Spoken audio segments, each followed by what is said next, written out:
Ah oui, je suis Jean-Charles, je travaille pour Croisière Exception depuis près de 7 ans maintenant. J'ai eu la chance d'être recruté au tout début de l'aventure, alors qu'on était encore une toute petite structure.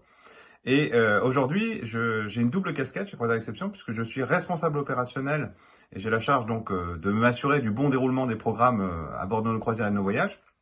Et également, je suis directeur de croisière et donc j'ai l'occasion de temps en temps, effectivement, de partir aussi pour m'assurer de la bonne coordination et du bon déroulé donc de ces programmes à bord de nos voyages.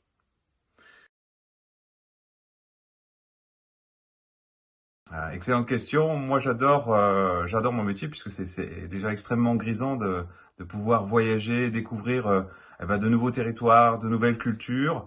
Alors bien sûr, il y a des paysages magnifiques, il y a beaucoup de souvenirs de voyage, mais aussi il y a la rencontre, celle que l'on fait au bout du monde, un guide, un chauffeur, un artisan.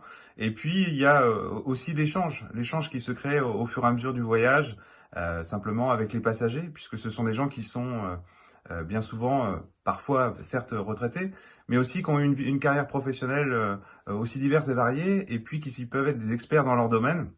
Et c'est toujours extrêmement enrichissant, en tout cas, d'échanger avec eux, leur expérience professionnelle, et j'apprends beaucoup, et j'adore vraiment l'ensemble de tout ça dans mon métier.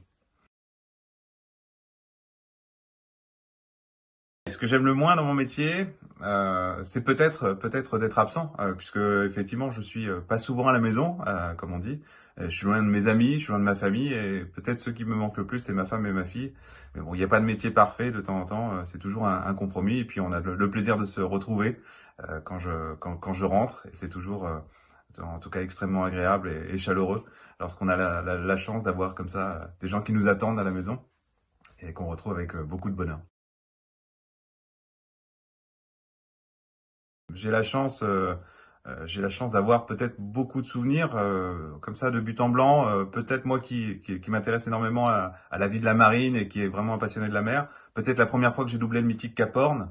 Alors ce jour-là d'ailleurs, il y avait un temps de curée, hein, vous savez, un grand soleil, on se serait cru aux Caraïbes. Alors c'était presque un petit peu décevant puisqu'il y a tellement de d'histoires et de légendes sur ce bout du monde qui est battu par les océans.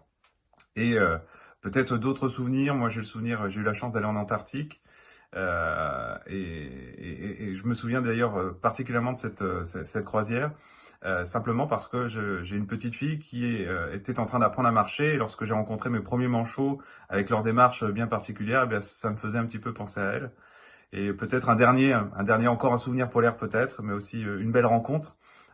Lorsque je suis allé au Spitzberg, je suis allé plusieurs fois. Et un jour, lorsque nous rentrions dans la baie de la Madeleine, j'étais sur la passerelle, nous faisions des quelques commentaires de navigation. Nous sommes à 79 degrés de latitude nord, 1000 kilomètres du pôle Nord. Et puis, juste derrière moi, il y a un pilote norvégien avec ses jumelles qui scrutent de part et d'autre les bords, les glaciers. Et puis, alors que je suis en train de faire mes quelques commentaires, il me met la main sur l'épaule. Je m'arrête, je me retourne vers lui, il enlève ses jumelles, il me regarde avec un sourire et il me pointe du doigt, il me dit Polar Bear. Et à ce moment-là, on découvre effectivement, juste à côté de nous, personne ne les avait vus, eh bien une maman ours avec ses deux petits oursons qui étaient en train de jouer sur la rive. Ma rencontre avec un premier ours, en tout cas, ça m'a marqué et j'adore encore me souvenir de cela. C'était tellement attendrissant, presque encore une fois au bout du monde. Un conseil, alors, il ne faut pas être effrayé. Sincèrement, bien souvent, c'est vrai qu'on peut avoir l'appréhension, on est tout seul. Alors, il y a la première rencontre. Vous avez, que ce soit à l'aéroport ou sur les croisières, bien sûr, les accompagnateurs. Ça sera votre premier contact, vos premiers référents. Vous avez d'ailleurs leurs photos, leur numéro de téléphone le premier jour, puisque c'est souvent la crainte de rater la rencontre. Mais c'est surtout tout au long du voyage.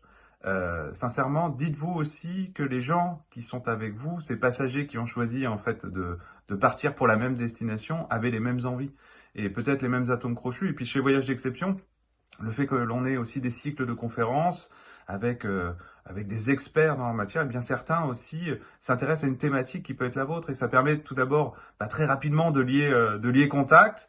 Bien souvent, on voit au fur et à mesure de ces voyages que les conversations au-delà des conférences et des interventions se prolongent. Ah, aujourd'hui, vous vous souvenez ce que vous a dit, est-ce que vous en pensez? Et tout de suite, on a des atomes crochus et ça permet de fédérer autour de ces sujets et de cette belle découverte avec aussi des introductions de port que l'on fait sur les longs courriers. C'est ce qu'on appelle les présentations d'escale. Ça permet aussi de se préparer à la découverte et vous pouvez donc échanger tout de suite avec vos amis. Et puis on essaiera, par exemple, au départ des excursions, de vous réunir avec quelques connaissances. Comme ça, vous serez pas isolés. Et j'ai aussi, je pense aujourd'hui, à plusieurs passagers qui sont venus tels des voyageurs solos la première fois, comme on pourrait peut-être les qualifier, et qui aujourd'hui reviennent, que ce soit pour les accompagnateurs ou avec des amis qu'ils ont fait en croisière, et peut-être le mieux aussi avec d'autres solos. Et maintenant, ils partagent des cabines et ils se retrouvent et on les retrouve avec plaisir chaque année, d'année en année, sur de nouveaux voyages. Et c'est toujours sympathique. On a l'impression de faire partie eh bien, de cette grande famille et de les avoir quittés que quelques semaines et de repartir ensemble. C'est toujours, en tout cas, avec beaucoup de plaisir qu'on se retrouve et qu'on poursuit ensemble l'aventure grâce à Voyage d'Exception.